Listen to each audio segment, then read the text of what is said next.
Thank you, Jill, and good morning, everyone. It is indeed wonderful to be back in Orillia today alongside Premier Ford and Minister Dunlop, who has been such an advocate for this project and so many others in Orillia and area, and really talking about how together we're building a more connected and convenient healthcare system here in Orillia and across Ontario. I want to thank Dr.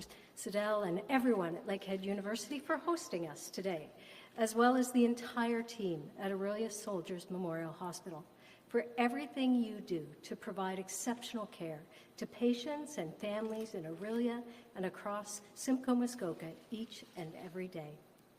Under the leadership of Premier Ford, our government has been making record investments to protect Ontario's healthcare system and provide people with all ages with the right care in the right place.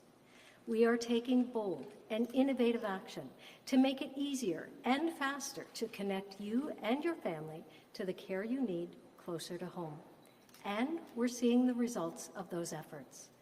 Last summer, I had the pleasure to visit Orillia Soldiers Memorial Hospital to announce our $10 million investment to help more than 1,000 nurses upskill their training to provide emergency department care. And I am thrilled to return to Orillia today to celebrate more progress. Today's milestone would not be possible without the incredible advocacy and work of Minister Dunlop and our health and community partners, as well as all of the dedicated volunteers, staff, board members, and of course, donors. Thank you again to all the incredible healthcare workers in Orillia and across your region for the tremendous care you provide to patients and their families. The future is bright in Orillia, and I look forward to watching your progress. It's now my pleasure to invite Premier Ford to share a few words. Thank you.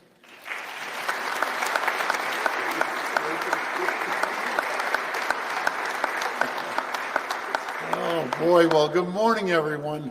I'll tell you, it's wonderful to be back in beautiful Orillia, and I love the community, but I love these announcements. We can make announcements downtown in these massive hospitals, and yes, they're so important, but nothing's more important to come to rural Ontario and just have an incredible announcement. As you just heard, my champion, my right-hand person, Deputy Premier and Minister of Health, Sylvia Jones, and the hometown gal, Minister Jill Dunlop, and another hometown boy, Minister Downey, and Minister Quinn, Minister of Colleges and Universities. But I'll never forget, folks, just the ice storm just a little while ago, and we did a little cabinet shuffle, and I said to Jill, emergency management, it's going to be exciting, and so on. And boy, I think it was the next day the ice storm hit, but Jill was in full action, and you can tell communities, unfortunately, when a natural disaster hits, and when I came here, how the community works together, and everyone just pulled together. And Chief Williams, you're amazing. I went by Rama, and they literally had an assembly line going around the clock of making sandwiches, hundreds and hundreds of sandwiches and little baskets of food. And so thank you. And the community center, it just gives you a warm feeling. And then I got so excited when I was at the fire station and with the hydro workers, I just slipped out that we're getting a hospital, and no one knew. So I wondered why you were so excited after. But anyways, and I just want to thank Carmen and Lawrence and the entire team at Orillia Soldiers Memorial Hospital. I found out on the way here, I thought it was about 90 years old. It's 101 years old. So I think it's time to do a revamp there. I just want to thank you for all the incredible work you're doing, caring for the people in this community. And I also want to acknowledge Dr. Siddell and the folks from here, from Lakehead University. Nothing's better. Here's another example about collaboration, cooperation, working hand in hand with the hospital and the university. And you're just doing an incredible job, Doctor. And thank you for your leadership. Thank you for training the next future generation of leaders. And we're just so grateful. Also want to acknowledge all the local councillors here from the city of Orillia, and Mayor McIsaac. I heard he gave me a little text message, he couldn't make it. I want to acknowledge Mayor Burkett and Mayor Randy Greenlaw, Warden Basil Clark, as well as I mentioned earlier, Chief Ted Williams from Rama First Nations. And what a great partner, Chief, you've been over the years. And I had an opportunity to visit there, and I can't wait to have the caucus retreat. So anyone who wants a great time, go to Rama. I was just floored when I walked in there. It's beautiful. Last week, we delivered our 2025 provincial budget, a plan to protect Ontario.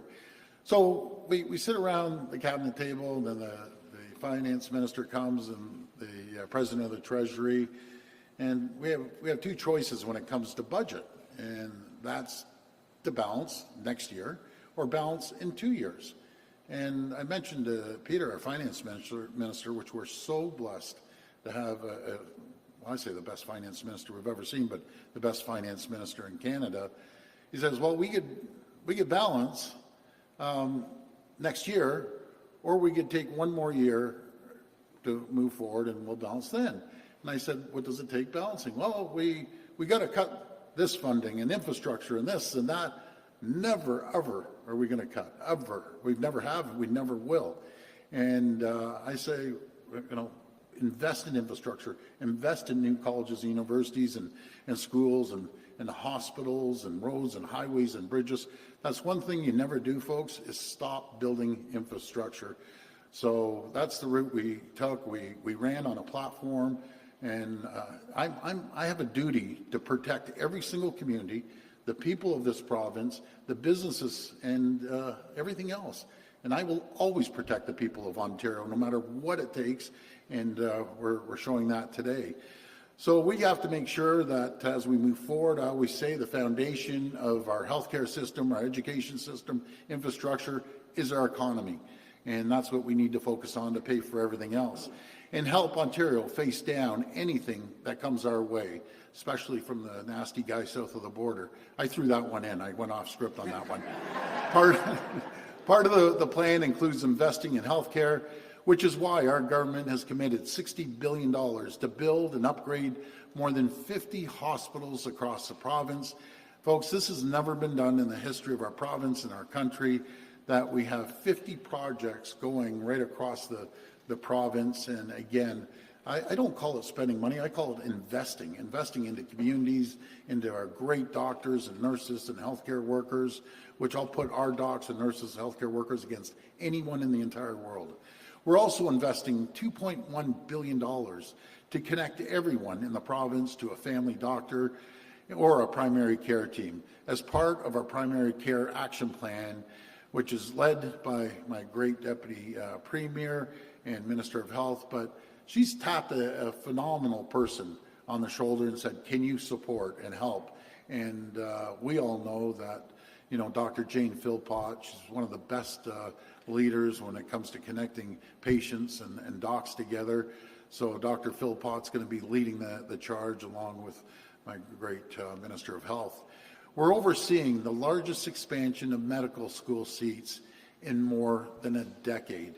So we're building more medical schools, no matter if it's at York University or Metropolitan University or up north in Ottawa and London. We're just adding more seats. But one time, and Jill, you were the Minister of Colleges and University, you remember me calling up, because you go to an event like this, and the first thing, guys our age or women our age, we say, how are the kids, right? How are your kids doing? And over again, I would hear, well, we didn't have any spots here in Ontario, so I sent my kids to Ireland for medical school. Or I sent my kids down to the Caribbean, they have medical schools down there, or down to the US or Australia. And so we looked into it, and thanks to Jill's leadership, we made that change. It was about 18% of foreign students taking spots away from our kids. And I'm thinking that can't happen.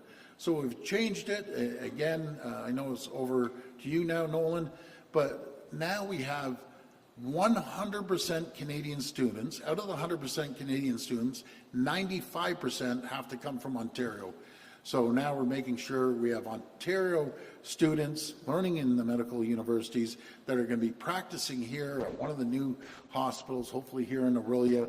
And that's a massive change that we did there. We're opening up new community and diagnostic surgical centers to get more surgeries done a lot faster. And we're empowering our pharmacists to prescribe certain common medications so doctors have more time to spend with their patients. This is another great one. Do you know what's the toughest job in here? This is my teleprompter person, because I'm all over the place right now. I'm like up and down and all. But this is really interesting. So the common ailments, right? You have pink eye or whatever you might have. And you go to the doc. Well, the doc's swamped, right? He's buried.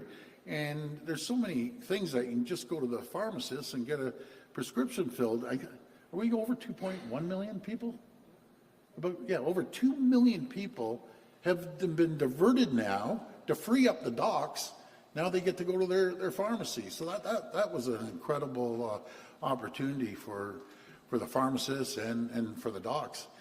We're doing all this to help guarantee that people across Ontario get the connected and convenient care they need when and where they need it.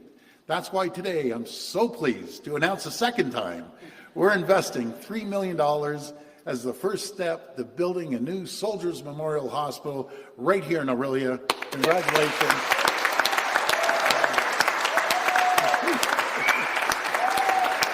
I like that. Oh boy. I'm gonna bring you to one of my campaign rallies there. I like the whoo. I love the hair that matches the suit too. You're looking like $1 million. We're gonna get a picture later. Anyways, this new hospital will help Soldiers Memorial support more patients. And they told me like over 400,000 patients in the surrounding area. That's pretty incredible. Replace aging infrastructure and meet more modern healthcare standards for Orillia and the surrounding area. The funding announced today will support the initial planning work to help ensure the new hospital is meeting the community's needs, and so we can get shovels in the ground as soon as possible. I always like emphasizing as soon as possible. Let's start moving, getting dirt flying, and start building this new hospital. Folks, strengthening our world-class healthcare system is a vital part of our plan to protect Ontario. It's a plan to protect our economy, our workers, and the services we all rely on. In addition to supporting the hospital, and again, this is all about the community, building a community, and the great leadership through Minister Dunlop and Minister Downey. And this is how humble Minister Downey is. When I started to rattle these numbers off behind, and he said, no, this is all Jill. So what a gentleman you are. So Jill, thank you for your leadership to support the community. These are some investments, investing $2.4 million to Couchiching Ontario Health Team, connecting more than 19,000 people to primary care.